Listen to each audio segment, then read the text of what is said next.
it's an absolutely massive one, isn't it? It's an absolutely massive weekend of football as our tour of the top six continues.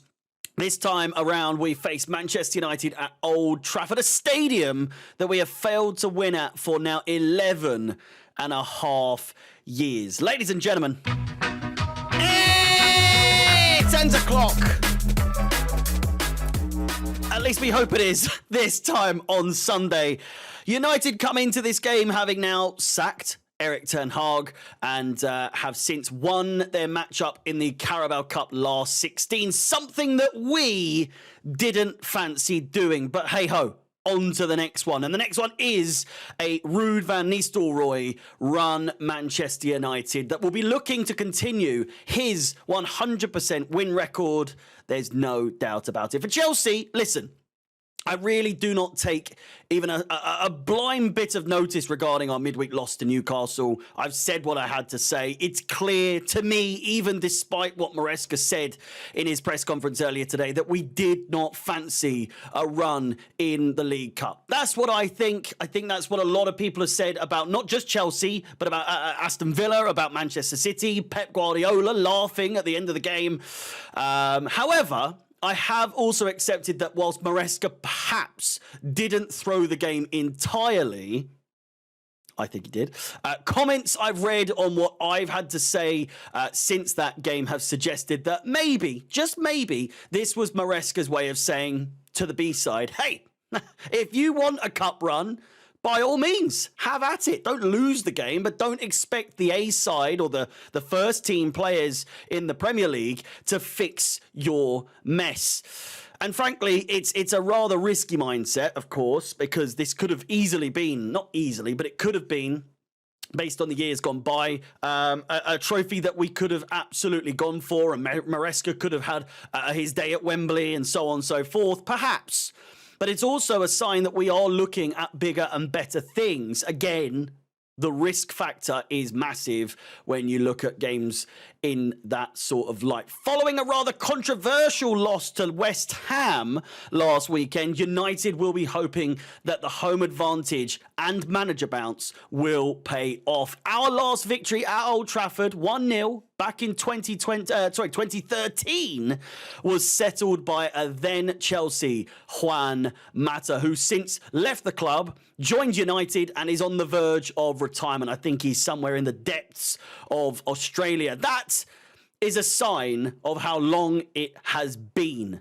The year after we won the Champions League for the first time was the last time we won at Old Trafford in any capacity, I believe. Not even just in the Cup, but in the Premier League and, well, just overall. With 2 wins and 2 losses so far at home in the league, United have kept just 1 clean sheet, that coming against Fulham on their opening day. That said, overall, their current record is fairly dicey, to say the least, with just 1 win in the league in their last 5 games and 4 wins in their last 10. Chelsea come here in a good run of form in the league, however. Obviously, the loss against Liverpool, so, you know, whatever.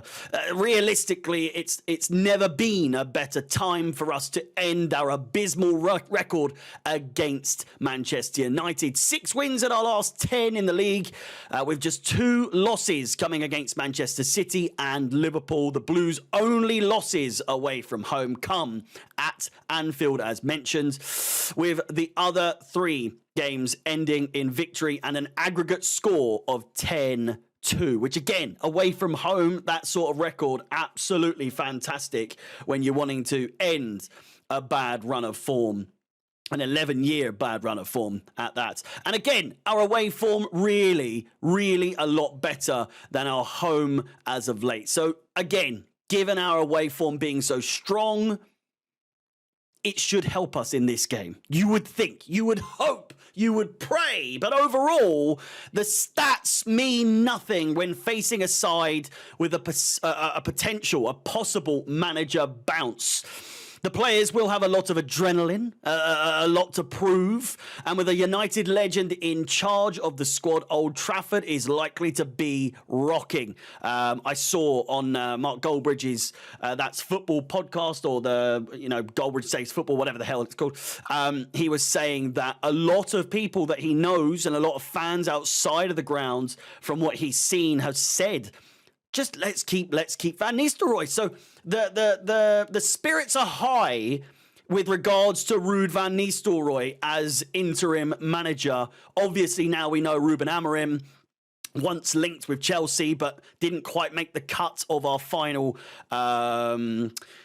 list, our short list of managers, it was told recently.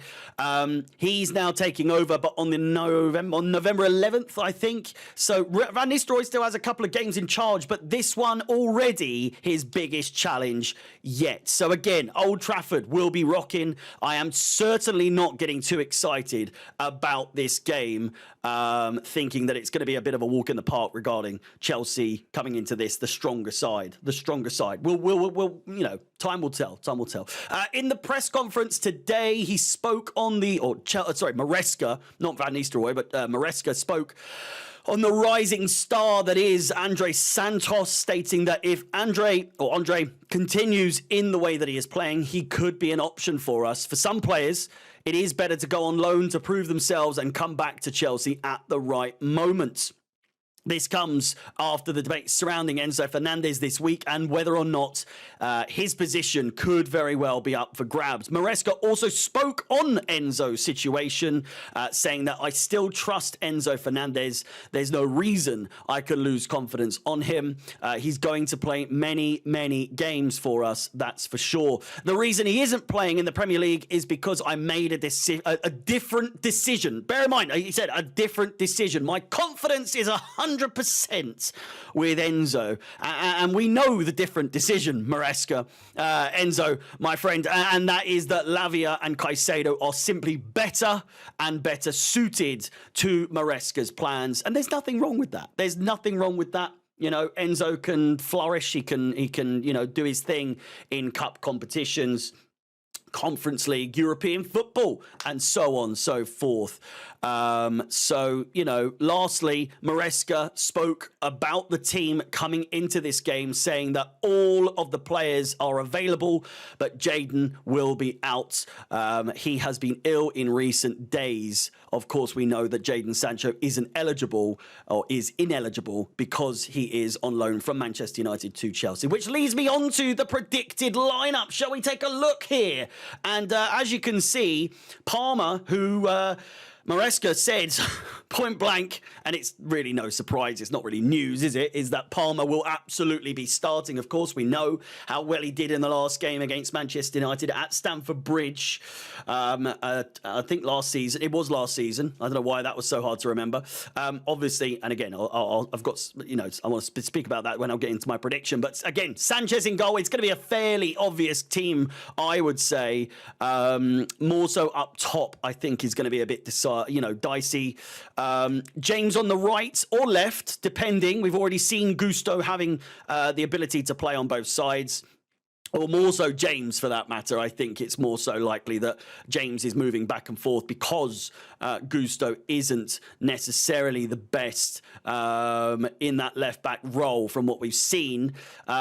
We could see Cucurella, but again, we saw him play in cup competition, and if that's anything to go on from the last game that he played in cup competition, it's unlikely that he's going to start because of fitness or whatever it may be. Fofana and Colwill, I believe, will be the back two. That's no real surprise there.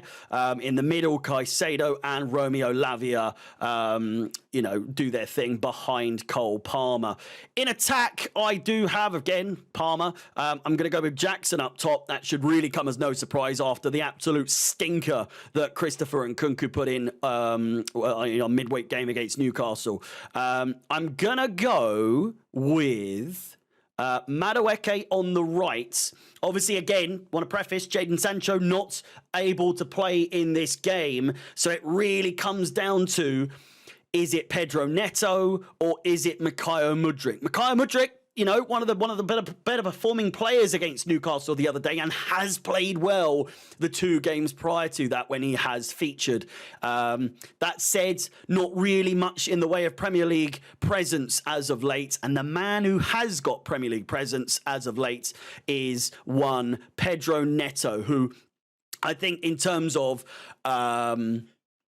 presence, in terms of experience, in terms of ability, and in terms of reliability, I think Pedro Neto will be the man that we go with in this game. We know he can play on both sides, so him playing on the left in this game really shouldn't come as too much of a surprise. I think, if I'm not mistaken, he's played on the left more often than not. So I do think he beats Mudryk to the punch in this regard. I'm really struggling to see a way in which Mudryk starts because of the magnitude of this game. We lost to Liverpool in this tough run of games. I'm saying we beat Newcastle, we've lost to Liverpool. We realistically should be aiming to beat Manchester United here, not going for the draw, but we'll get into that in a few minutes as well. Overall, I think this is the team I'm going to go with. So Sanchez, James, Fofana, Colwill and Gusto, Caicedo and Lavia, Palmer, Madueke, Neto and Jackson up top.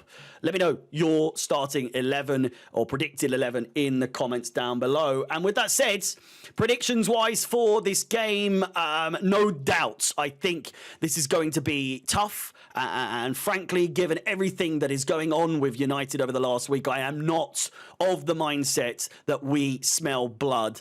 And if we do, simmer the fuck down, because, you know, they're there for the killing. I don't think so. I think they're on the up and up in terms of manager bounce, in terms of the fans are going to be up for it. It's come at a time where, you know, just Van Nistelrooy of all bloody people as well. It just makes this even more annoying because he was a bastard to play against. Is he going to be a bastard to play against as manager as well? I think it'll be quite the opposite in terms of us smelling blood and going for the kill. Sure, we may win, and I hope we fucking do, but it will be a far harder match than if we'd faced Ten Hag. That is a fact. I think it's got all the makings of a classic between the two. Of course, we had a classic in the last fixture when Palmer scored a hat-trick, including 2 last-minute goals to equalise and subsequently win the game. That said, am I confident we will come away with the win?